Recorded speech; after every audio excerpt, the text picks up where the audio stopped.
impossible d'expliquer combien le Seigneur nous aime. C'est seulement par le Saint-Esprit que cet amour peut être connu. Et l'âme, incompréhensiblement, ressent cet amour. C'est sur ces belles paroles de Saint Silouane que je vous souhaite la bienvenue à ce spécial numéro de Dies Domini, chers amis. En effet, nous célébrons ce dimanche la grande fête de la Pentecôte. Et cette fête qui met fin au joyeux temps pascal. Et l'Église, en ce dimanche, nous propose de méditer sur l'Évangile selon Saint Jean au chapitre 20, du verset 19 à 23. Et nous recevons aujourd'hui en studio pour les commentaires des invités. Et vous serez surpris, les deux s'appellent David, le père David Douty, que vous connaissez sûrement déjà parce qu'il est déjà passé dans cette émission. Et il est maintenant sur la paroisse Saint-Joseph d'Ave-Pozo. Bonjour mon père. Comment vous allez? Bienvenue. Merci. Et le père David Blagodo, il est aumônier diocésain du renouveau charismatique. Bonjour mon père. Bonjour. Ça est le bienvenu. Merci. Alors, comme je le disais tantôt, nous allons méditer sur l'évangile de Saint Jean au chapitre 20, du verset 19 au verset 23. Et je vais demander au père David, l'aumônier, de nous lire l'évangile et juste après, on va passer aux questions. Jean chapitre 20, verset 19 à 23. Le soir, ce même jour, le premier de la semaine, et les portes étant closes, là où se trouvaient les disciples, par peur des Juifs, Jésus vint et se tint au milieu, et il leur dit, « Paix à vous. » Ayant dit cela, il leur montra ses mains et son côté. Les disciples furent remplis de joie à la vue du Seigneur. Il leur dit alors de nouveau, « Paix à vous. Comme le Père m'a envoyé, moi aussi je vous envoie. » Ayant dit cela, il souffla et leur dit, « Recevez l'Esprit Saint. Ceux à qui vous remettrez les péchés, ils leur seront remis. Ceux à qui vous les retiendrez, ils leur seront retenus. » Parole du Seigneur. Louange à toi, Seigneur Jésus. Merci beaucoup, Père David. Alors, comme à l'accoutumée, ma première question vous sera adressée à la personne qui a lu l'Évangile. Alors, mon Père, comme je l'ai dit plus haut, nous célébrons la solennité de Pentecôte. Et bien avant de réfléchir sur les textes de ce jour, est-ce que vous pouvez nous dire l'essence de la fête de la Pentecôte? Souvent, on la considère, même pas souvent, nous, on la considère comme une fête chrétienne, mais on remarque que nous retrouvons cette même fête dans l'Ancien Testament, où elle est mentionnée pour la première fois dans le livre de Tobit, chapitre 2, verset 1. Alors, qu'est-ce que la Pentecôte? Alors, comme tu viens de le dire, la Pentecôte n'est pas d'abord une fête chrétienne. À son origine, c'était une fête juive. Mm-hmm. Puisque quand on prend le texte de la Pentecôte, on dit au jour de la Pentecôte. Mm-hmm. Voilà, donc cela suppose que c'est une fête juive. Et c'est une fête des premières récoltes qu'on offre au Seigneur. Mm-hmm. Une fête agricole d'abord, mm-hmm. 50 jours après la Pâque. Mais la signification de cette fête a évolué et il est devenu une fête de l'Alliance, de la libération d'Égypte. Donc, on se rappelle de la libération d'Égypte mm-hmm. à cette fête de Pentecôte, ou du moins du don de la loi. Mm-hmm. Voilà. Donc, cette signification a évolué dans le temps. C'est vrai qu'en Tobit, de verset 1, le mot Pentecôte est précisé là-bas. Mais l'origine ne vient pas de Tobit. Mm-hmm. Voilà, donc, depuis la Torah, on trouve ce don-là à offrir au Seigneur, les prémices des récoltes à offrir au Seigneur mm-hmm. depuis la Torah. Donc, le mot, certes, vient de Tobit peut-être, mais l'origine est antécédente, donc ça vient de la Torah. Vous savez que toutes les fêtes juives ont toujours leur origine dans la loi de Moïse. Bien sûr. Donc, ça n'a pas d'abord une origine chrétienne. Mm-hmm. Il y a eu ce que je pourrais dire une transformation avec les chrétiens. Justement, parce qu'aujourd'hui, avec nous les chrétiens, la Pentecôte, c'est la fête de la venue de l'Esprit Saint sur les apôtres. Absolument. Voilà. D'accord. Merci, Père David. Mon autre Père David. Alors, l'évangile qu'on vient de lire, le chapitre 20 de Saint Jean, du verset 19 à 23, et l'évangile qui nous est proposé en ce jour. Alors, la première lecture, par contre, qui est proposée en cette fête de Pâques, est tirée des Actes des Apôtres, chapitre 2, du verset 1 à 11. Et cette lecture nous relate l'événement de la Pentecôte que nous célébrons ce dimanche. L'évangile nous dit que Jésus souffla sur les disciples et leur dit « Recevez l'Esprit Saint ». Et la première lecture nous dit que bien après l'ascension du Seigneur, des langues de feu se posèrent sur les disciples et tous furent remplis de l'Esprit Saint. Alors mon Père, dites-nous, quand est-ce que l'Esprit Saint a été conféré aux apôtres? J'ai posé la question la semaine dernière, je crois, mais je crois que le moment est encore mieux pour la poser. Est-ce que c'est lors de l'apparition du Christ aux apôtres après sa résurrection, quand il souffla sur eux? Est-ce que c'est à ce moment qu'ils ont reçu l'Esprit Saint, ou c'est au jour de la Pentecôte où les langues de feu descendaient sur eux? Quand est-ce qu'ils ont vraiment reçu l'Esprit Saint? Merci beaucoup pour la question.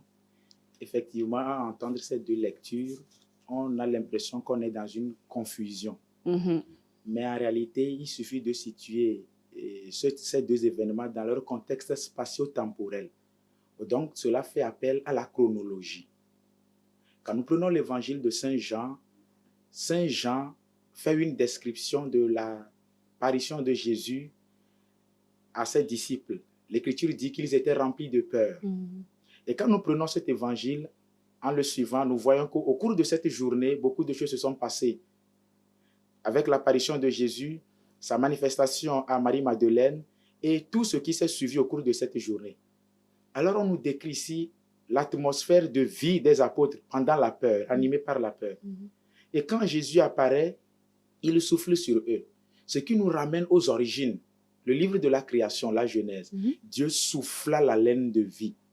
Autrement dit, ils ont reçu le Saint-Esprit que Jésus leur a communiqué en les renouvelant et en les ramenant à la vie, en les recréant, les ressortant de la peur, qui a un caractère psychologique inhérent à tout être vivant. Ouais. Et dans la situation présente, vu ce que Jésus avait connu, l'atrocité qu'il avait vécue, ses disciples n'en étaient pas épargnés. Il fallait sauver leur vie. Alors, le cadre ici, Jésus apparaît. Les apôtres sont enfermés. Il n'y a que les apôtres. Jésus apparaît, il souffle sur eux l'esprit qui leur donne en leur communiquant le souffle nouveau de la régénération. Ils ont reçu l'esprit. Ceux qui le disent ne sont pas en tort. Ramenons maintenant le contexte de la Pentecôte en Actes chapitre 2, les 11 premiers versets. Ici, quand nous voyons la description, Jésus n'est pas présent. Il n'y a que les apôtres qui prient avec la Vierge Marie. La première lecture du dimanche passé le disait, Actes chapitre 1, versets 12 à 14. Ils priaient, Jésus n'est pas apparu là, mais le Saint-Esprit s'est manifesté par des langues de feu. Et là, c'était quelque chose de visible. Donc, le Saint-Esprit entre dans une visibilité qu'il communique aux apôtres afin que ceux-ci puissent témoigner.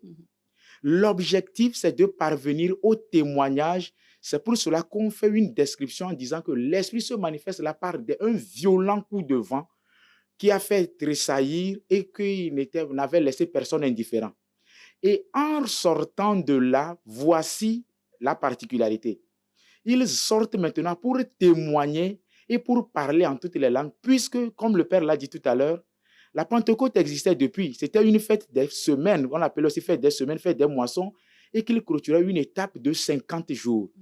Et à cette étape de 50 jours, il y avait des pèlerins qui venaient à Jérusalem, raison pour laquelle le livre des Actes des Apôtres, en parlant de la Pentecôte, l'événement typique de la Pentecôte, disait Parthes, Mèdes, Élamites, habitants de la Mésopotamie, de la Phrygie, du Pont, Romains en résidence, qui venaient comme des pèlerins, entendaient chacun des apôtres dans sa langue, parce que cette fête clôturait un pèlerinage et mettait fin à une étape de 50 jours. Mais cette étape de 50 jours n'y serait pas sans l'ascension, qui est une étape de 40 jours, où Jésus a été avec les apôtres. Donc, Jésus a été avec les apôtres, rejoint ce que vous dites là dans l'évangile de Saint Jean, où il était encore avec eux pour les préparer à une étape de maturation. C'est pour cela que 40 dans la symbolique biblique, c'est un chiffre de maturation, un chiffre symbolique, une étape de maturité spirituelle et de croissance à ses apôtres, parce que dans l'évangile de Saint Jean, chapitre 16, verset 7 à 12, il dira, si je ne pars pas, le Paraclet ne viendra pas. Il viendra vous souvenir de ce que je vous ai dit pour que vous soyez mes témoins. Déjà en Actes chapitre 1, verset 1 à 11, le texte de l'ascension, Jésus dira quoi? Vous serez mes témoins, vous allez recevoir une puissance. Et vous serez mes témoins dans la Jérusalem, là où va commencer l'événement de la Pentecôte qui va devenir une christianisation importante. C'est le jour. En Judée, en Samarie, quand nous nous souvenons du ministère du diacre Philippe, qui avait prêché et qui guérissait, mais n'était pas apôtre et ne pouvait pas imposer les mains pour conférer le Saint-Esprit, d'où l'appel qu'il fit à Pierre et à Jean qui viennent de l'église de Jérusalem, l'église mère, pour conférer le ministère de la confirmation à ces chrétiens qui s'étaient convertis par sa prédication. Donc, la question, est-ce que c'est le jour de la Pentecôte, l'événement dit, ou bien c'est pendant l'apparition de Jésus aux apôtres qu'ils ont reçu le Saint-Esprit? Ils ont reçu le Saint-Esprit à ces deux moments, mais le fonctionnement n'a pas été le même. La première étape, dans l'apparition, dans la chambre où ils étaient, c'était pour les recréer à nouveau, en leur communiquant le souffle de vie, en chassant de la peur. Ce n'est pas sans raison que Saint Jean précise ce mot. Nous sommes avec Saint Jean. Il est très délicat avec ces mots. La peur, ce sont des aptitudes psychologiques. Et celui qui a peur ne se manifeste pas. Il reste recroquevillé. Et la peur détruit en lui sa potentialité physique et spirituelle, par conséquent psychologique. Mais dans l'événement de la Pentecôte proprement dit, ils sortent maintenant pour témoigner. Donc, prêts à affronter le martyr, puisque témoignage vient du mot martyréo. Et donc, ils n'avaient plus peur. Et le seul jour où Pierre proclamait, 3000 personnes se sont converties. Admettons que pour tous les 11 apôtres, 3000 personnes se soient converties. Vous imaginez le nombre de conversions produites. Alors, l'œuvre du Saint-Esprit, la langue de feu, voilà la puissance qu'il communiquait. Donc, dans ces deux moments, ils ont reçu le Saint-Esprit avec des fonctionnements différents à intervalles de 10 jours, 50 jours et 40 jours de maturation. Merci bien. Merci Père David, c'est assez clair. La première fois, quand Jésus se montra à eux, quand ils étaient enfermés dans la peur et tout, il a soufflé sur eux pour leur donner une nouvelle vie, pour chasser la paix et tout, la peur plutôt. La peur. Je cite le Père Odilon qui était là la dernière fois, qui disait, ils ont reçu officieusement le Saint-Esprit. Et à la Pentecôte, ils l'ont reçu officiellement pour aller témoigner avec toute la puissance qu'il faut. Et cela rappelle même Ézéchiel chapitre 37, l'événement des ossements desséchés. C'est le même contexte. Merci Père David. Alors, il faudrait que je dise toujours Père David l'aumônier pour qu'il n'y ait pas de confusion. Père David l'aumônier. Alors, dans l'évangile d'aujourd'hui, Jésus envoie ses disciples en mission. Il leur dit, de même que le Père m'a envoyé, moi aussi je vous envoie. Quelle est cette mission que le Christ confie aux disciples? Est-ce la mission de pardonner les péchés, comme le verset suivant le dit? Alors, si tel est le cas, on a l'impression que la plupart des fidèles sont exclus de la mission du Christ, parce que cela semble, être une mission confiée seulement aux prêtres. Alors, cette impression se confirme également avec la grande commission que nous trouvons dans l'évangile de Saint Matthieu, chapitre 28, le verset 19, qui nous dit « Allez de toutes les nations, faites des disciples, baptisez-les au nom du Père et du Fils et du Saint-Esprit. » Alors, seuls les ministres ordonnés de l'Église baptisent. Quelle est la part du chrétien laïque dans la mission que le Christ a confiée à l'Église avant son départ? J'ai dit beaucoup de choses, mais je crois que ma question doit être claire. Nous, aujourd'hui, on n'est pas prêtre, on n'est pas religieuse. C'est quoi notre mission? Quelle est notre part dans la mission que le Christ a confiée à l'Église? Vous avez posé une question, merci pour cette question, mais avec des prémices qu'il faut replacer un peu dans certains cadres, parce que les prémices rappellent un peu aujourd'hui la situation qu'on a des revendications. Nous sommes dans une situation de revendication où on demande que les laïcs soient respectés, on évite le cléricalisme, tout cela. Parce que derrière la question, il y a un soubassement que je voudrais attaquer rapidement. Allez-y, mon père. Parce que vous voyez, tout à l'heure, le père Douty vient de le dire. Lorsque Jésus entra, il fait l'apparition, il leur donna le souffle de vie. Saint Jean, en écrivant ce texte, alors il faut faire attention avec cet auteur-là. Ah oui. Il est carrément le dernier des évangiles, écrit à la fin du 1er siècle. Et cet évangile ne traite pas des événements historiques, même si quelquefois il y mélange. C'est plutôt le message qu'il faut tirer. Voilà pourquoi la tradition de l'Église a toujours reconnu que c'est à la Pentecôte qu'officiellement que nous fêtons le don de l'Esprit du Père, comme Jésus l'avait déjà promis. Donc ici, là, il faut plutôt réinterpréter qu'est-ce que le texte dit lorsque Jésus apparaît à ses disciples et il leur dit, recevez le souffle de vie. Le Père l'a déjà dit, je le répète parce que c'est très important, ils sont comme des morts, quoi. C'est comme ils n'ont pas le Saint-Esprit. Ils sont comme morts. Donc, ils reçoivent, comme Adam avait perdu la vie éternelle, ils reçoivent encore le Saint-Esprit pour devenir des vivants de Dieu, quoi. Bien. La question que vous posez, est-ce que les laïcs sont exclus de la mission de l'Église? Alors, en Église, il faut faire attention par rapport à ce débat entre laïcs et prêtres. Pourquoi? Parce que, vous voyez, si aujourd'hui, moi, je veux vivre comme un laïc, si ce n'est pas ma vocation, je ne serai jamais heureux. En fait, on pourrait dire que c'est une question de constitution. C'est comme ça que nous avons été appelés. Nous avons été appelés comme cela. Si tu changes de vocation, puisque la vocation, c'est le chemin du bonheur. Alors, les laïcs, comme les prêtres, comme dit le Concile Vatican II, participent au même sacerdoce du Christ. Mais chacun selon son appel. Voilà pourquoi il n'y a pas de discrimination. Quand, par exemple, aujourd'hui, on parle du débat de l'ordination des femmes, du droit des enfants, etc., etc., etc. Chez nous, en Église, nous disons plutôt que chacun reçoit selon les appels de l'Esprit. Voilà. Et donc, si dans l'histoire de l'Église, une certaine organisation est venue avec le temps, que par exemple, que ce soit les clercs qui s'occupent du baptême, que ce soit les clercs qui s'occupent des sacrements de l'Église, eh bien, c'est certainement à cause des déviations qui sont produites. Je prends juste un simple cas. Aujourd'hui, dans chaque diocèse, nous avons un seul exorciste, ou quelques exorcistes, pas tous les prêtres. Mais avant, ce n'était pas comme ça. Donc, l'Église, à un moment donné, pour éviter, si chacun fait l'Eucharistie à la maison, vous verrez ce que ça va donner.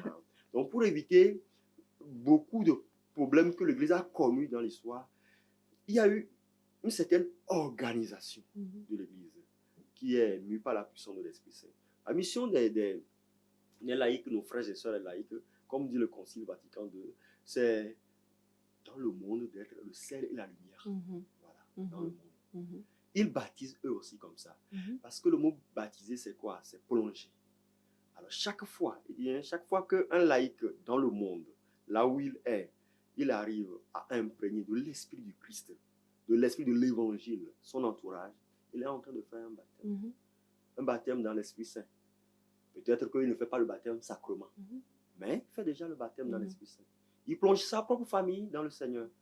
Benoît XVI dit que, par exemple, baptiser au nom du Père et du Fils et du Saint-Esprit ne doit pas être compris comme baptiser, comme le préfet va remplacer, par exemple, il parle au nom de... Non, c'est pas ça. Il plonge dans la vie divine. C'est comme ça Benoît XVI explique dans un de ses livres cette expression au nom du Père et du Fils et du Saint-Esprit. Donc, si c'est plongé dans la vie divine, lorsqu'un parent apprend, par exemple, à son enfant à faire le signe de croix, et que l'enfant est plongé déjà dès bas âge, il est en train de faire déjà ce que nous, on fera après, juste là, nous, on récolte ce que le catéchiste, ce que le parent, tout ce que les laïcs font. Les laïcs sont en fait l'extériorisation de l'Église. Quand on quitte l'Église, là, c'est le laïc qui représente le Christ dans le monde. Donc, chacun est appelé, d'une manière ou d'une autre, à baptiser de façon générale. Mais quand il s'agit du sacrement, il y a ce qu'on appelle la discipline des sacrements qui est certainement née dans d'autres circonstances. Voilà. En clair, les laïcs aussi ont une part dans cette mission que le Christ a confiée à l'Église. Absolument. Quand par exemple Jésus dit pardonnez, quand ton mari t'offense, c'est à toi de pardonner d'abord. Oui, toi-même tu deviens prêtre, quoi. Voilà pourquoi la prière eucharistique numéro 1, quelque part, dit ils t'offrent eux-mêmes le sacrifice spirituel. Nous sommes prêtres, prophètes et rois. Alors, nous-mêmes déjà, on peut déjà pardonner les péchés qui sont offensés à nous. Voilà. Mais pour que les péchés des fidèles ne circulent pas de personne en personne, il y a des personnes tout simplement qui ont été mises à l'écart. Voilà. Pour éviter des scandales. C'est aussi pour le bien des fidèles que nous, on n'est pas comme eux. Voilà, donc c'est pour votre propre bien qu'on nous met à l'écart. On ne peut pas vivre comme vous. Voilà pourquoi les gens disent, je préfère dire ça à un prêtre qu'à un laïc, pour que ça ne tombe pas dans n'importe quelle oreille.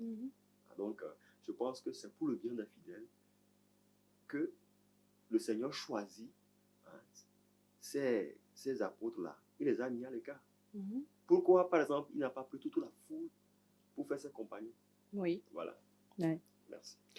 Oui, Père David Duty, vous voulez ajouter Oui, je vais ajouter, merci bien. Et quand vous prenez l'événement de la Pentecôte, quand nous référons à Actes chapitre 2, versets 12 à 14, il est dit vers la fin, la dernière phrase, qu'ils se rassemblaient en priant, les apôtres, la Vierge Marie et les frères de Jésus. Autrement dit, ceux qui représentaient l'Église ou les piliers de l'Église, ce sont les apôtres. Mais le reste, il n'y a pas que l'Église, il n'y a que les gens qui font Église. Et quand vous prenez le mot Église dans son étymologie grecque, ekkaleo, la communauté convoquée par Dieu. Vous convenez avec moi que à la Pentecôte, ceux à qui les apôtres s'adressaient n'étaient pas des chrétiens, c'était des juifs. C'était la foule des pèlerins, des curieux, des savants et de tout le monde, tous ceux qui étaient intéressés. Les laïcs ont une part indispensable et même une part importante, sinon la meilleure part. Pour parler comme Jésus a dit dans l'Évangile, Marie a choisi la meilleure part. Pourquoi? Parce que l'œuvre des laïcs confirme et réalise ce que Jésus fait par les prêtres. Et sans les prêtres, sans les laïcs, les prêtres n'ont pas assez d'importance. Absolument. Vous convenez avec moi? Et quand vous prenez le document conciliaire Apostolicam Octositatem sur la vie et la mission des laïcs dans le monde, le numéro 2 dit que toute vocation chrétienne est une vocation à l'apostolat.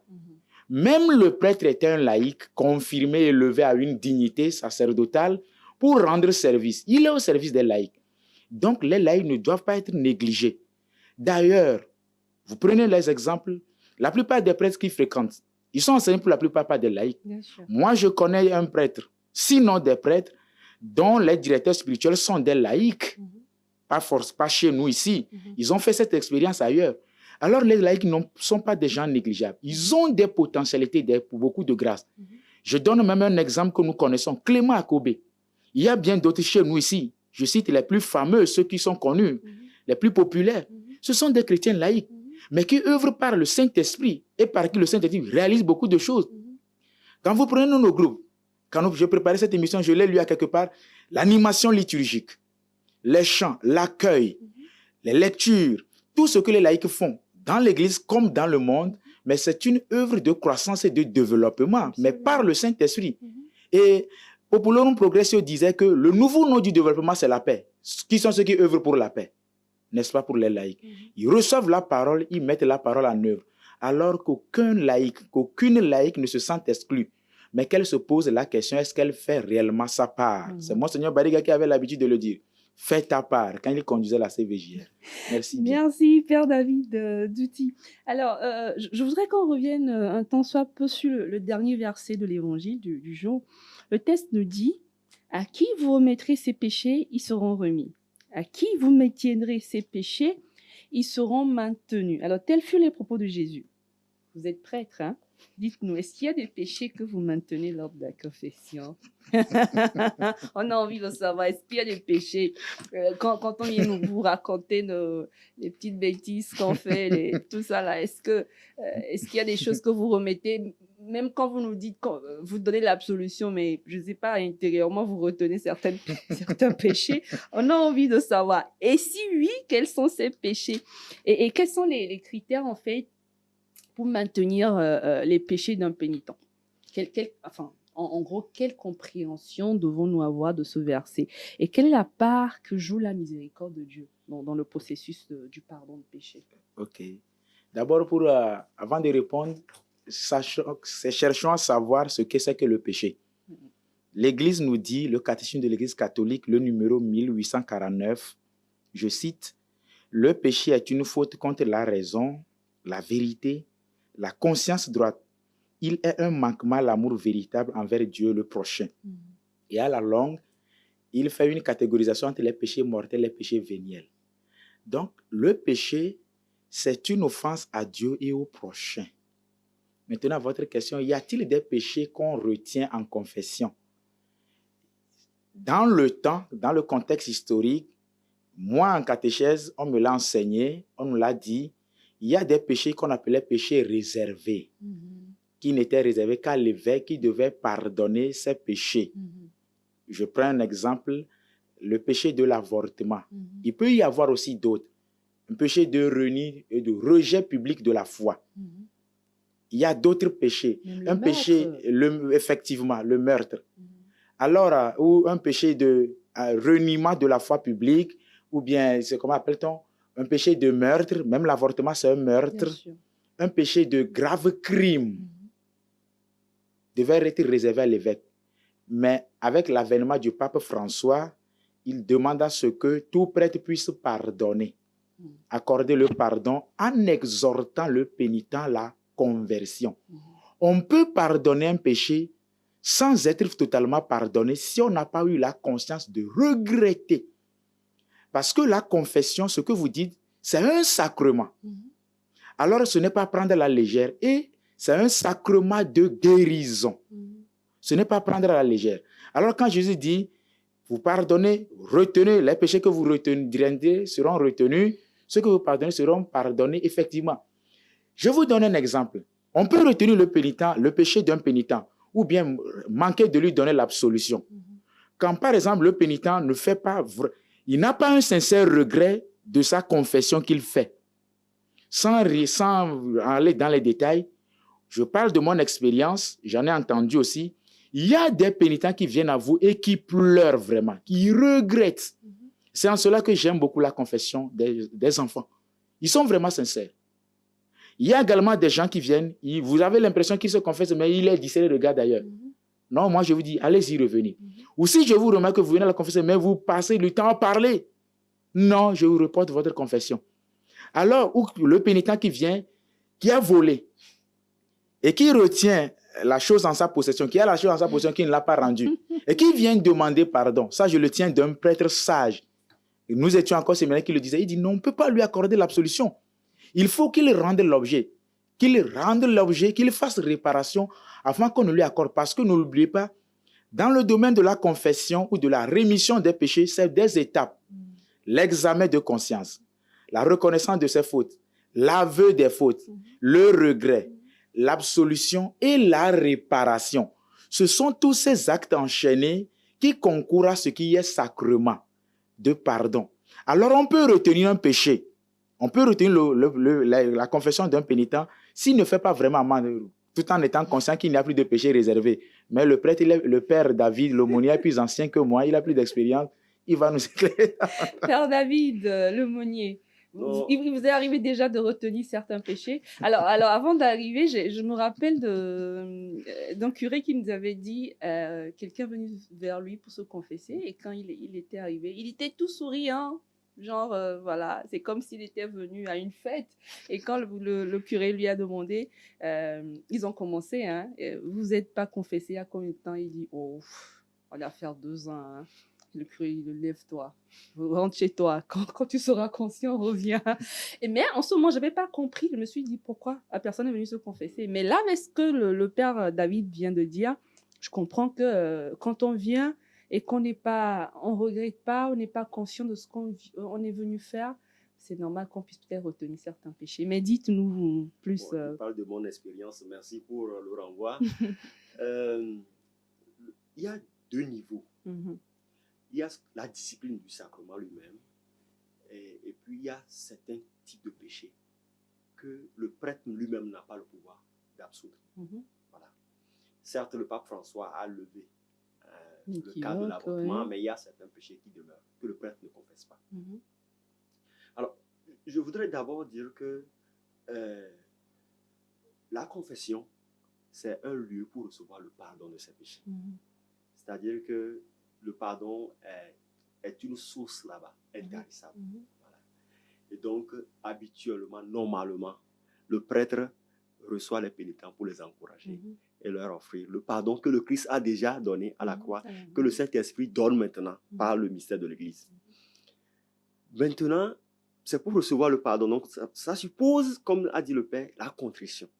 Et quand la personne a la contrition parfaite, l'Église enseigne même déjà que la personne a déjà reçu le pardon de ses péchés. Alors, ça veut dire quoi? Quand le prêtre est là, il est à la place du Christ et il offre le pardon. Le prêtre, en tant que, à la fois, quelqu'un qui offre la miséricorde, il est en même temps en tant que juge. Et c'est à ce niveau, en tant que juge, des fois, qu'il peut renvoyer le pénitent. Parce que là, au niveau de la discipline du sacrement, s'il voit que le pénitent n'est pas préparé carrément à la confession, là, il risque de faire un sacrilège. C'est un sacrilège. Il retient un péché lui-même, le pénitent. Ou soit il ne s'est pas préparé. Alors le Père lui dit, écoute, va te préparer pour recevoir un pardon gratuit. Qu'est-ce qu'on offrirait à quelqu'un qui vient de tuer quelqu'un? Il vient de tuer, il vient de poser un maître. En te disant, tes péchés sont pardonnés, c'est fini. Il est absous de cela. Le reste, peut-être avec la justice humaine. Mais en tout cas, en conscience, il vient d'être libéré. Mais ce qu'on te demande, c'est juste de respecter la discipline du sacrement. Saint Augustin disait que Dieu, il nous a déjà sauvés, mais nous devons y participer. Bien sûr. Donc, la participation, c'est ce que le laïc, du moins le frère, le prêtre qui vient se confesser lui-même, c'est de respecter la discipline du sacrement. Le prêtre, en tant que juge, peut remarquer que cette personne mérite mieux, quoi. Donc, il guérit son âme. L'autre cas, comme le Père l'a dit, c'est un type de péché. C'est réservé. C'est par rapport au péché lui-même. C'est parce que quand l'âme commet ces péchés-là, pour réparer, au niveau de la réparation, il faut une discipline plus forte. Sinon, la personne va retomber. Sacrilège. La personne prend l'Eucharistie et fait une profanation. La personne touche à la personne du pape lui-même. Alors, c'est des excommunications là qui c'est ainsi. Vous touchez à la personne de l'évêque. Vous portez la main à l'évêque. Alors, un prêtre qui, au confessionnal, j'emploie un mot très simple, hein, il drague une fille. D'accord? Voilà. Ça, quand c'est comme ça, si lui va, prêtre, il va se confesser chez un autre prêtre, il le renvoie carrément à une autorité supérieure. Pour que la discipline du sacrement il soit appliquée. Parce que là, il y a une excommunication, latée, sentenciée, mais au fort interne. Il faut que ça soit réparé. De sorte que de ces choses-là ne puissent pas se reproduire. Aujourd'hui, on ajoute le cas des abus sur mineurs. Quand c'est un clerc qui pose cet acte-là, quand il vient chez toi, tu lui dis, je suis incapable, tu tombes dans une incapacité de t'offrir ce pardon-là. Alors tu le renvoies à un niveau plus élevé, juriste, pas parce que Dieu ne peut pas pardonner, mais pour que ce pénitent ne répète plus cet acte-là. Donc la discipline va l'aider à ce que l'âme pécheresse, cette âme-là puisse ressusciter véritablement. Et qu'il y ait une réparation. Voilà, qu'il y ait une réparation. Mais mon père, justement, bon, vous avez peut-être plus assez facile aux évêques. Pour un laïc dont le péché a été retenu et qui doit aller voir l'évêque pour se confesser, est-ce que c'est facile? Si ce n'est pas facile, le péché qu'il a commis n'a pas été facile aussi. Mais vous venez de parler de pardon gratuit. Oui, le pardon est gratuit, mais certains actes, avant par exemple d'ouvrir un tabernacle, de prendre une hostie et puis de faire une profanation, tu as dû passer par des étapes très élevées. Avant par exemple de porter la main à l'évêque, avant de dire publiquement que je ne suis plus catholique. Comme le Père l'a dit, je déchire mon carnet de baptême. Avant d'arriver à faire de ces actes-là, il faut aller dans le temps ancien, par exemple, pour certains péchés, il faut faire des pénitences. Aller à combien, par exemple? Oui. Pourquoi? Parce que quand l'âme fait ces pénitences, la pénitence guérit aussi son âme. C'est clair. Sinon, allez voir l'évêque, Monseigneur l'archevêque, vous allez suivre son calendrier. Vous imaginez même que des fois, pour les prêtres, il faut aller jusqu'à Rome. Waouh! Wow. C'est compliqué, hein? Non, c'est pas compliqué. Non, du coup, il faut se retenir de ne pas faire certains péchés. L'effort de l'âme et la vie spirituelle le recommande. En fait, l'idée de la sainteté. Sinon, bon, comme prêtre, on a dû à dire à certaines personnes, oh, non, pour l'instant, va derrière. Et par exemple, nos petits catéchumènes, des fois, en pleine, ils sont là assis, ils veulent se confesser, ils se bagarrent. Et quand ils viennent, on dit, bon, ok, va encore mieux réfléchir, et puis reviens. C'est juste pour l'aider à prendre conscience. C'est des choses qu'on doit savoir et tant mieux, quoi. Alors, Père David L'aumônier, alors, à chaque célébration de la Pentecôte, il nous est rappelé de prier et de demander les dons du Saint-Esprit. Alors, en parcourant les évangiles, ces dons ne sont mentionnés nulle part. Je le dis encore, j'ai posé cette question dans une émission précédente. Alors, dans l'évangile de ce jour, le don qui semble être attaché à la réception du Saint-Esprit est le pardon des péchés. Et dans la première lecture de ce jour, tirée des Actes des Apôtres, le don qui semble lié à la réception de l'Esprit Saint, c'est le don de langue. Alors, d'où nous vient alors la théologie des dons de l'Esprit? Qui plus encore dans la liste des dons de l'Esprit Saint, nous ne retrouvons pas ces deux dons que les évangiles mentionnent, à savoir le pardon des péchés et le don des langues. Merci beaucoup pour cette question. Alors, vous utilisez le terme français don, que nous allons essayer d'approfondir. En Église, on dit le premier don fait aux croyants, c'est le Saint-Esprit lui-même. La personne de l'Esprit Saint lui-même est donnée, comme le Fils aussi a été donné par le Père. Alors, c'est le Saint-Esprit que nous recevons comme don. Alors, certes, dans l'Évangile, vous ne trouverez pas les 7 dons de l'Esprit Saint, tels que la catéchèse. Voilà. Alors, si c'est l'Esprit Saint que nous recevons comme don, lorsque vous retournez dans l'Ancien Testament, en Isaïe 11, verset 3, vous trouverez là des noms que le prophète lui-même a reçus de l'Esprit Saint sur le Saint-Esprit lui-même. Alors, je lis, on dit, celui reposera l'Esprit du Seigneur, esprit de sagesse et de discernement, esprit de conseil et de force, esprit de connaissance et de crainte du Seigneur, qui lui inspirera la crainte du Seigneur. On donne des titres à l'Esprit Saint. Alors, ces différents titres-là, ces noms-là, ce sont ces noms-là qui ont inspiré que quand le Saint-Esprit entre dans une âme, eh bien, ces différents dons qu'on appelle dons de sanctification, on va ajouter le don de l'amour. Voilà, donc, puisque dans le Nouveau Testament, Dieu s'est révélé comme le Dieu de l'amour. Et ces différents dons, en réalité, tout cela, c'est la personne de l'Esprit Saint qui, selon... et vous voyez, quand on vient à la confirmation ou au baptême, quand on reçoit le don de l'Esprit Saint, on reçoit tous ces dons-là, automatiquement, tous ces dons. Ce n'est pas comme les charismes. Vous parlez de dons de langue. Voilà. Donc, alors, prenons, quand vous dites par exemple que le pardon est un don de l'Esprit Saint, donc le pardon, c'est une déclinaison, c'est une conséquence d'un don particulier. C'est le don de l'amour.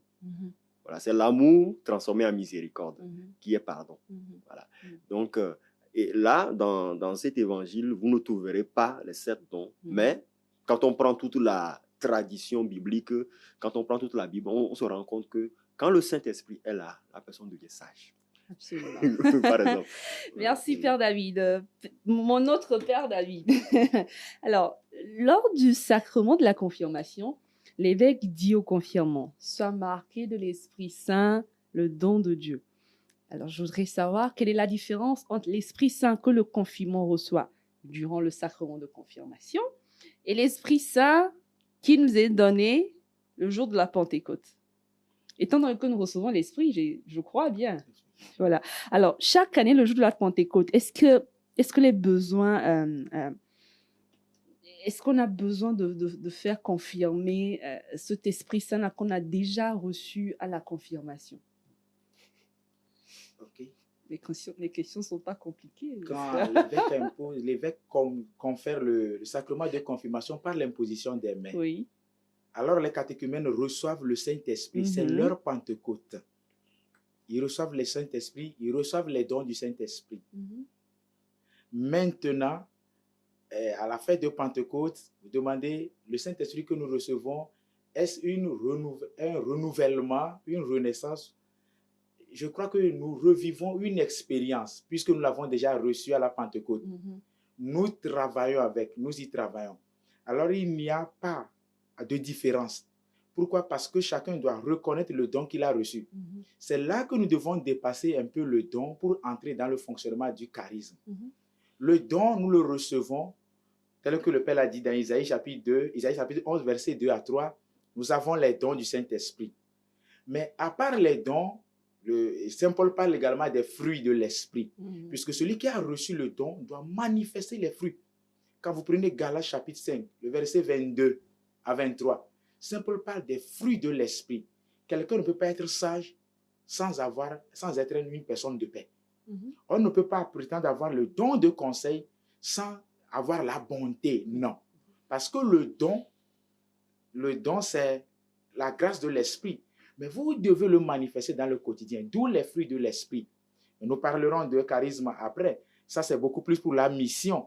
Mais pour le présent, ceux qui reçoivent la confirmation à la Pentecôte ou bien qui le reçoivent par l'imposition des mains de l'évêque ont reçu la plénitude des dons de l'Esprit. Maintenant, celui pour la Pentecôte, quand nous revivons la Pentecôte, nous sommes toujours dans le dynamisme afin que les dons que nous avons reçus, nous puissions en faire plus usage que d'habitude. C'est clair. Alors, Père David Lomonier, le Père David Douty vient de parler justement des fruits de l'Esprit. Et ma prochaine question concerne justement les fruits de l'Esprit. L'Église nous enseigne que quiconque reçoit l'Esprit Saint doit pouvoir aussi manifester des fruits venant de cet Esprit. Et j'ai bien envie que vous nous rappelez un peu les fruits du Saint-Esprit. Et de quelle manière un chrétien peut le manifester? Parce qu'on peut avoir l'Esprit Saint de toute façon à notre baptême, à notre confirmation, chaque chrétien catholique là. Mais est-ce que ça veut dire que tous les chrétiens manifestent l'Esprit? Est-ce que chaque chrétien manifeste les fruits de cet Esprit-là? Déjà, c'est quoi ces fruits de l'Esprit Saint? Et comment est-ce qu'on peut le manifester en tant que chrétien? Je vous lis tout simplement les fruits de l'Esprit Saint, Galates chapitre 5, versets 22 à 23. Mais voici le fruit de l'Esprit: amour, joie, paix, patience, bonté, bienveillance, fidélité, douceur et maîtrise de soi. En ces domaines-là, la loi n'intervient pas. Galates 5, versets 22 à 23. Je pars de la réponse du Père Douty tout à l'heure pour dire que le jour de notre confirmation, nous recevons en plénitude le Saint-Esprit. Mais on appelle ça initiation. Nous sommes à l'initiation. Et nous sommes appelés à grandir dans la vie dans l'Esprit Saint. Et vous voyez, Marie a reçu au moins 2 fois le Saint-Esprit. Bien sûr. À l'Annonciation comme à la Pentecôte. C'est pour dire qu'on ne peut pas dire, le Saint-Esprit n'étant pas un objet, étant Dieu qui nous dépasse, on ne peut pas dire que quelqu'un a reçu le Saint-Esprit et la possède pour toute la vie. Non. Il doit y avoir toujours un renouvellement de l'Esprit Saint. Voilà. Un renouvellement des dons. On dirait même aujourd'hui, il faut avoir le Saint-Esprit chaque jour. Chaque jour. À la Pentecôte, à chaque Pentecôte, à chaque jour. Chaque jour devait être Pentecôte pour nous. Et quand vous dites, par exemple, comment manifester ces fruits-là, c'est dans les comportements, c'est dans les relations sociales. Quand vous voyez par exemple les fruits de l'Esprit Saint, c'est amour, paix et joie. C'est où? C'est dans la famille, c'est dans la société. Patience. En pleine circulation, quoi. Patience en pleine circulation par rapport à nos amis Yaman. C'est là où on va voir si la personne... Quand les gens disent, lui là, il a beaucoup le Saint-Esprit, okay, il faut vivre avec lui, tu verras s'il a le Saint-Esprit. C'est la première manifestation, comme a dit le Père, quand il y a les dons de sanctification, ça se remarque dans les vertus, dans le comportement. Et moi, quand on dit que quelqu'un fait des miracles, tout ça, c'est ok, il n'y a pas de souci. C'est quand vous allez vivre avec la personne que vous saurez que est-ce que la personne est une personne de paix, de joie, d'amour, de patience. Est-ce qu'il est humble, comme Jésus, vivre comme Jésus. Pas seulement au niveau des charismes, mais vivre humainement, au point que prophétiquement, on dit, en disant, lorsque Pilate dit, Ecce homo, voici l'homme, ça dit c'est l'homme qu'il faut. C'est humainement parlant, il a le cœur d'un homme. Voilà. Ça, c'est, le Saint-Esprit l'a tellement fait de sorte qu'on peut dire que c'est l'homme, ça, il est humain. Il y a certaines personnes, ils ne sont pas des chrétiens, mais ils sont humains. J'allais en venir justement. Oui. Ils ne sont pas des chrétiens, mais ils sont humains. C'est-à-dire qu'ils ont déjà le Saint-Esprit en eux, qui travaille en eux, sans peut-être connaître le Christ. Voilà. Mais il y a des chrétiens, voilà, vous avez bien compris. J'ai compris, on a tous compris, hein? On a tous compris. Merci mon Père. Alors, Père David Douty, justement, on constate très souvent je crois que j'en fais partie, hein, des chrétiens qui ont tendance à oublier ou négliger l'Esprit Saint. C'est-à-dire, dans nos prières, on est focus sur Jésus. On oublie que l'Esprit Saint est la troisième personne de la Sainte Trinité.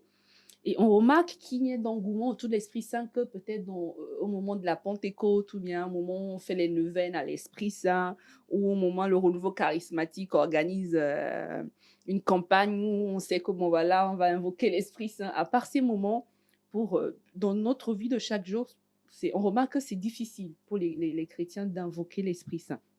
Alors, aujourd'hui, que pouvez-vous dire aux fidèles chrétiens qui peut les aider à avoir plus d'intimité avec le Saint-Esprit? Ok, quand nous prenons la lettre aux Galates, Jésus dit, et c'est l'apôtre Paul qui l'écrit, la preuve que vous êtes des filles, c'est que Dieu a envoyé dans nos cœurs l'esprit de son Fils qui crie Abba Père. Bien souvent, le plus oublié de la Trinité, de la Sainte Trinité, c'est le Saint-Esprit. Mais en fait, c'est de lui que nous avons besoin dans le quotidien pour témoigner. L'objectif du chrétien, de la vie du chrétien, c'est de porter témoignage. Mais ça, le Saint-Esprit ne peut pas. Parce que nous ne l'oublions pas. C'est également l'esprit de la révélation. Le Saint-Esprit, Jésus l'a donné et depuis la Pentecôte, l'Église enseigne que nous sommes jusqu'à ce jour dans le temps de la Pentecôte, dans le temps de l'Esprit. Alors un chrétien qui fait fi de l'Esprit est alors hors de l'enseignement de Jésus. Parce que Jésus dit que si je ne m'en vais pas, il ne viendra pas. Mais une vie chrétienne sans Saint-Esprit n'est pas une vie chrétienne productive, puisque le Saint-Esprit accorde la sanctification. Il donne aussi la contrition et surtout la manière de vivre pour correspondre au monde, afin de convertir le monde et d'être soi-même un modèle. Mais vous convenez avec moi que quand vous prenez Galates chapitre 5, en parlant des œuvres de la chair et des fruits de l'esprit, Saint Paul prend soin de mettre ce que l'esprit produit et qui est visible. Et il montre ce que la chair fait et qui est nuisible. Alors un chrétien, un bon chrétien ne peut pas vivre sans invoquer le Saint-Esprit parce qu'il en a besoin et c'est tout le jour. Tout à l'heure, le Père disait que même Marie l'a reçu, mais il faut un renouvellement. Alors c'est chaque jour. Et n'oubliez pas, dans le quotidien, nous demandons des choses. Nous prions pour nos besoins personnels. Mais le premier besoin du chrétien, je crois, doit être le Saint-Esprit parce qu'il en a besoin pour en vivre. Ceux qui ont une expérience de la vie spirituelle, je n'ai pas forcément dit des charismatiques. D'ailleurs, tout chrétien confirmé est un charismatique. Maintenant, il y a des étapes à suivre. Ceux qui sont tout le temps dans le Saint-Esprit, qui ont une vie idoine, une vie imprégnée de la crainte de Dieu, vivent toujours des expériences spirituelles parce qu'ils sont guidés par le Saint-Esprit. Et tous ceux qui demandent l'inspiration du Saint-Esprit dans tout ce qu'ils ont à faire, pour beaucoup ne se trompent pas. Parce que c'est l'Esprit qui donne la vérité. Jésus l'a dit si bien. Or, la vérité va en contraposition avec le mensonge, va en contraposition avec le mal. La vérité, c'est Jésus lui-même. Or, le Saint-Esprit nous guide dans la vérité tout entière pour nous souvenir des enseignements et pour parler à notre conscience. Parce que sans la conscience, notre vie, mais quelle qu'elle soit, chrétienne fût-elle, est dénouée de sens. Parce que c'est la conscience qui, vous avez dit tout à l'heure qu'il y en a qui ne sont pas chrétiens, mais qui ont la conscience droite et qui sont vraiment humains, qui sont compréhensifs. Et vous en trouverez. On dit souvent qu'ils ont le cœur sur la main. Alors, le chrétien a besoin du Saint-Esprit parce que c'est l'esprit de la mission de tous les jours. Donc, il faudra qu'on l'invoque en fait tous les jours. Tous les jours pour et à chaque instant. Avec l'Esprit Saint. Vous voulez rajouter quelque chose, Père David? Non, pas grand-chose, mais c'est que le débat autour de la relation que nous avons avec le Saint-Esprit dans l'Église catholique. Alors, je voudrais juste préciser que dans l'Église catholique, même si on est dans Saint-Antoine de Padoue et dans la Légion de Marie, c'est toujours le Saint-Esprit qui agit là-bas. Parce que les saints, en réalité, ont reçu des dons, des charismes, et ils l'ont manifesté, on les a canonisés. Il ne faut pas qu'on dise aujourd'hui que c'est le renouveau charismatique qui a le Saint-Esprit. Non. En fait, toute l'Église est Pentecôte, toute l'Église, même dans les diverses associations. Il n'y a pas de messe sans le Saint-Esprit. Il n'y a pas de sacrement de réconciliation. Il n'y a pas de baptême sans le Saint-Esprit.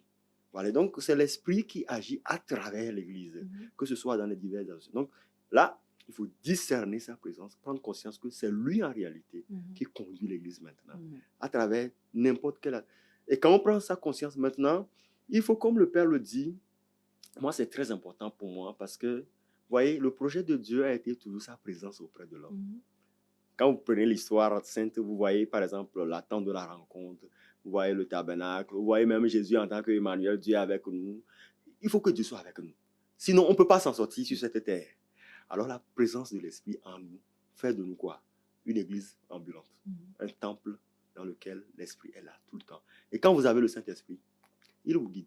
Il vous dirige, il vous donne, dit, ne monte pas dans cette voiture, prends ceci, prends cette voie. Il vous donne, ça c'est vraiment une familiarité avec le Saint-Esprit. Et pour arriver à cette familiarité, qu'est-ce qu'il faut faire, mon père?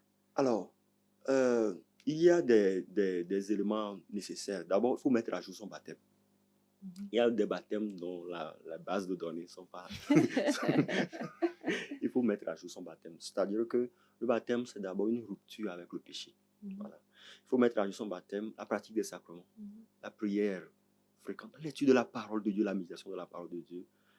Et vous verrez le Seigneur vous dire, vous parlez. Vous êtes là et puis vous entendez en vous-même que faites ça, choisissez ça.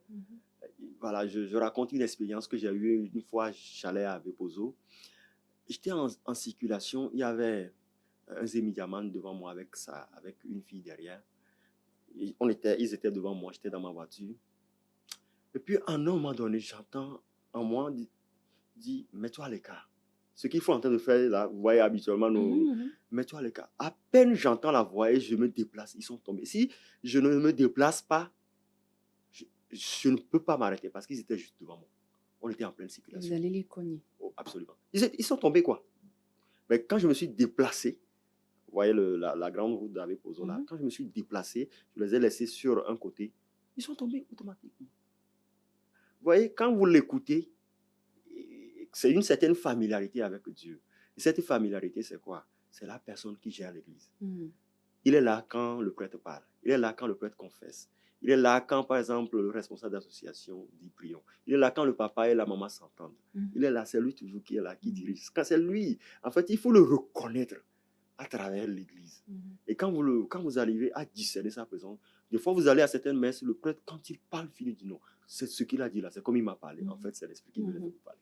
Merci, mon père. Voilà, c'est beau ce message sur l'Esprit Saint. Oui, c'est l'esprit du quotidien qui conduit. Parce qu'il n'y a aucun quotidien qui soit heureux s'il y a la présence de Dieu. Or, le Saint-Esprit, c'est Dieu, c'est la Trinité, la troisième personne de la Trinité qui fait le lien entre le Père et le Fils. Et qui est pour nous l'esprit de la vie. Quand Jésus parle de la source d'eau vive, alors il rejoint notre cœur. Et tout à l'heure, le Père disait que quel que soit le mouvement, le Saint-Esprit agit, oui. C'est ici que les gens doivent faire la différence entre le renouveau, qui est un mouvement, et les associations. Tout le monde, tout chrétien peut appartenir au renouveau charismatique. On peut ne même pas y être et mener une bonne vie chrétienne si on est toujours dans la communion avec le Saint-Esprit. Mais l'important est surtout de respecter sa présence et d'avoir une vie idoine avec la crainte de Dieu. C'est important. Merci, mes pères. Alors, avant de vous poser cette dernière question, permettez-moi de lire la séquence à l'Esprit Saint. Alors, viens, Esprit, en nos cœurs, et envoie du haut du ciel un rayon de ta lumière. Viens en nous, Père des pauvres. Viens, dispensateur des dons. Viens, lumière de nos cœurs. Consolateur souverain, hôte très doux de nos âmes, adoucissante fraîcheur, dans le labeur, le repos, dans la fièvre, la fraîcheur, dans les pleurs, le réconfort. Ô lumière bienheureuse, viens remplir jusqu'à l'intime le cœur de tous tes fidèles. Sans ta puissance divine, il n'est rien en aucun homme, rien qui ne soit perverti. Lave ce qui est souillé, baigne ce qui est aride, guéris ce qui est blessé. Assouplis ce qui est raide, réchauffe ce qui est froid, rends droit ce qui est faussé. À tous ceux qui ont la foi et qui en toi se confient, donne tes 7 dons sacrés, donne mérite et vertu, donne le salut final, donne la joie éternelle. Amen. Alors, mon père, je m'adresse à l'aumônier du renouveau charismatique. Si l'Esprit Saint peut faire tout ce qui vient d'être dit dans cette séquence, c'est une question qui peut paraître bête, mais pour nous, comme on dit, les hommes du commun, voilà, comme des mortels, on se la pose. Si l'Esprit Saint peut faire tout ce qu'on vient de lire, d'écouter dans la séquence, pourquoi est-ce qu'on prie encore Jésus?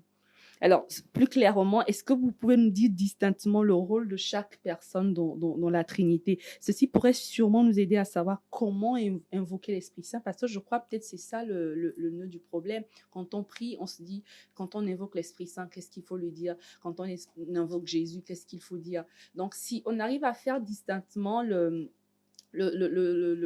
on sait le rôle que joue l'Esprit, le rôle que joue le Fils, le rôle que joue le Père, je crois qu'on arrivera mieux à prier. Merci beaucoup. Dans cette question que vous posez, j'ai l'impression qu'il y a un combat entre les trois personnes. Ah non, il n'y a pas de combat. Hein. Il n'y a pas de combat. En fait, ça suit juste ma question précédente où je dis on néglige très souvent de prier l'Esprit Saint. La personne de l'Esprit Saint. Alors, le Père est la source. C'est l'origine de tout ce qui existe. Il est la source. Le cardinal Cantalamessa, la dernière fois, disait que c'est lui seul qui existe sans avoir besoin d'être aimé. C'est lui qui aime d'abord. Il est la source de l'amour. C'est le Père. Et le Fils s'est manifesté comme il a été engendré par le Père, mais au-delà de l'économie, c'est-à-dire de la Trinité, au-delà de la Trinité, il s'est manifesté comme celui qui nous a sauvés. Au point qu'il est devenu pour nous aujourd'hui le seul et l'unique médiateur entre les hommes. C'est pourquoi toutes nos prières, telles que soient adressées aux deux personnes, doivent terminer toujours par Jésus. Parce que c'est lui qui est le médiateur. L'Esprit Saint, son rôle en nous, c'est d'abord d'intercéder pour nous. Parce que nous ne savons pas prier exactement comme il faut. Nous ne connaissons pas ce dont nous avons tant exactement besoin. Nous balbutions. Donc, lui, il est un souffleur. Et puis, il nous dit, ne fais pas ça, fais ceci. Et puis, il intercède pour nous. Et c'est lui qui nous sanctifie. C'est lui aussi en nous qui permet d'agir au nom de Jésus-Christ. Exactement. Et puis, de faire comme Jésus. Jésus a dit, si vous respectez mes commandements, vous ferez plus que moi. Mais c'est grâce à la puissance de l'Esprit Saint. Donc, ces trois personnes ont leur rôle. Mais je voudrais dire une chose. Hein. Vous savez, quand moi, je prie le Saint-Esprit, je sais que je suis en train de prier le Christ parce que c'est l'Esprit du Christ. Ce matin, hier, je disais que peut-on trouver dans un enfant la partie qui appartient au papa, la partie qui appartient à maman? On ne le trouvera jamais. Les deux. L'esprit est comme cette personne qui est composée des deux. Quoi. C'est l'amour entre les deux personnes. Il est personne. L'esprit est personne. C'est une personne. C'est vrai qu'en tant qu'humain, c'est très facile de parler de père. Parce qu'on a nos papas, de Jésus. Mais l'esprit, bon, c'est comment on parle à un vent. Voilà, c'est un souffle qui se manifeste sous diverses formes d'images. Mais c'est une personne, en remarquant depuis 2000 ans, on sait que c'est une personne. Des fois, il dit, ne fais pas. Des fois, il s'arrête. Des fois, il dit à Paul, tu n'iras pas ici. Donc, c'est une personne qui a une intelligence, une volonté, une mémoire. C'est une personne. Fonctionne exactement comme une personne. Mais moi, je dis que l'esprit, en réalité, comme Jésus l'a dit, prend du Christ pour nous le manifester. Ça veut dire quoi? Ça veut dire que quand on est dans la spiritualité du Christ, de l'esprit, on connaît mieux le Christ. On sent le Christ palpable. Voilà. On le sait que c'est pourquoi des fois au renouveau charismatique, la spiritualité, c'est que quand on a une situation qui nous dépasse humainement parlant, on dit voilà, on prie le Saint-Esprit d'abord. Et on veut agir. Parce qu'on veut agir dans le nom de qui? De celui qui a reçu l'onction de l'Esprit. Non. On prie le Saint-Esprit de venir habiter nos faiblesses. Et là, maintenant, on dit, OK, dans le nom de Jésus, maintenant, voilà, agissons. Parce qu'il faut être en communion avec l'Esprit, en communion avec le Christ. Merci beaucoup, mon Père. Père David, qu'est-ce qu'on peut retenir de cet évangile que l'Église nous demande de méditer en cette fête de Pentecôte? D'abord, cet évangile nous resitue dans notre contexte de chrétien. Et la première chose à remarquer, le chrétien ne doit pas agir avec la peur, mais il doit être rassuré par la présence du Saint-Esprit. Jésus a soufflé sur eux en leur donnant une assurance. L'assurance que lui, Jésus, demeure toujours avec nous. Quand vous prenez Matthieu chapitre 28, verset 20, il dit « Et moi, je suis avec vous tous les jours jusqu'à la fin des temps. » Et l'Écriture déclare que Jésus était avec les apôtres, il accomplissait leurs œuvres, il accomplissait leurs prédications par les œuvres qu'il réalisait. Autrement dit, ce n'était pas eux qui réalisaient, mais c'est Jésus qui réalisait. Alors, de l'évangile de ce dimanche, c'est une nouvelle vie dans le Christ qu'il faut découvrir par le Saint-Esprit pour que nous puissions mieux porter du fruit. n'oubliez pas qu'en Saint Jean, Jésus disait, il est la vie, nous sommes les sarments. Mais la communication entre nous et le Christ, c'est le Saint-Esprit. Parce que sans le Christ, il n'y a pas le Saint-Esprit. C'est lui qui nous le fait découvrir. C'est lui qui nous le promet. Nous sommes donc dans la situation, ou bien dans une position de ceux qui reçoivent et ceux qui doivent faire fructifier et qui sont dignes de recevoir le don du Saint-Esprit. Alors cet évangile doit nous aider à retrouver la conscience de nos liens de communauté d'abord, puisqu'ils étaient rassemblés en frères. Oui. L'idée de la réconciliation, l'idée de la paix, de la bonté, de l'amour, par lesquels le Saint-Esprit se manifeste. Puisque une communauté sans ces vertus ne peut pas être remarquée comme ou distinguée comme une communauté appartenant au Christ. On nous dit que les apôtres étaient tous ensemble rassemblés. Ils priaient. Mais ce que l'Évangile ne dit pas, mais ils s'entraidaient aussi. Puisque le Saint-Esprit, ce n'est pas seulement par la prière, mais aussi par les bonnes œuvres. Encore faut-il qu'elles soient bonnes. Alors, cet évangile nous aide maintenant à prendre conscience que, humainement, nous ne sommes capables d'aucun bien, mais par le Saint-Esprit, nous pouvons faire des œuvres grandioses, comme Jésus l'a dit en son nom. Merci, Père David Douty. Alors, Père David L'aumônier, qu'est-ce qu'on peut retenir de l'évangile de ce dimanche? Alors moi, en méditant sur le texte, je ne veux pas trop ajouter par rapport au Père David Douty qui a dit l'ouverture à l'Esprit Saint. Moi, je voudrais dire juste ceci. Vous savez, je prends le cas des familles, des difficultés à pardonner. Laisse-toi aimer par le Seigneur, tu pourras aimer les autres. Laisse-toi aimer par le Seigneur. Paul dit dans Romains 5,5 que l'amour de Dieu nous a été donné par le Saint-Esprit que nous avons reçu. Voilà. Si nous avons des difficultés à pardonner, c'est parce que d'abord, nous ne nous ouvrons pas au don amour. Si vous rencontrez l'amour du Seigneur dans votre vie, c'est très facile de pardonner. Merci beaucoup, mon Père. Merci à vous deux d'avoir répondu à notre invitation. Merci infiniment pour vos commentaires qui nous ont vraiment édifiés, éclairés sur l'évangile que nous a proposé l'Église en cette solennité de Pentecôte. Merci infiniment. Et j'espère vous revoir, Père David. Père David Douty, Père David L'aumônier. J'espère vous revoir pour une prochaine émission. Voilà, demandons à l'Esprit de nous programmer. Amen. Je serai avec plaisir. D'accord. Alors, chers amis, Saint François de Sales a dit, bien que le Saint-Esprit, comme une source d'eau vive, aborde donc notre cœur de toutes parts pour y répandre sa grâce, selon son bon plaisir, il ne la versera qu'avec le plein consentement de notre liberté, et à condition que nous soyons disposés à y coopérer. Alors, en d'autres termes, c'est pour vous dire que c'est à nous de désirer l'Esprit Saint pour qu'il vienne en nous, pour qu'il déverse ses dons. Je nous invite alors à le désirer ardemment de tout notre cœur. Je prie le Seigneur, qu'en cette solennité de la Pentecôte, que son Esprit Saint vienne et nous guérisse, et qu'il guérisse tous les cœurs blessés, meurtris, qu'il nous donne la paix. Pas la manière du monde, mais la paix de notre Seigneur Jésus, qu'il augmente aussi en nous la foi et que nous soyons de vrais adorateurs de Dieu. Bonne fête de la Pentecôte à tous. On se retrouve la semaine prochaine pour un nouveau numéro d'Audience Demi. D'ici là, restez bénis. Au revoir.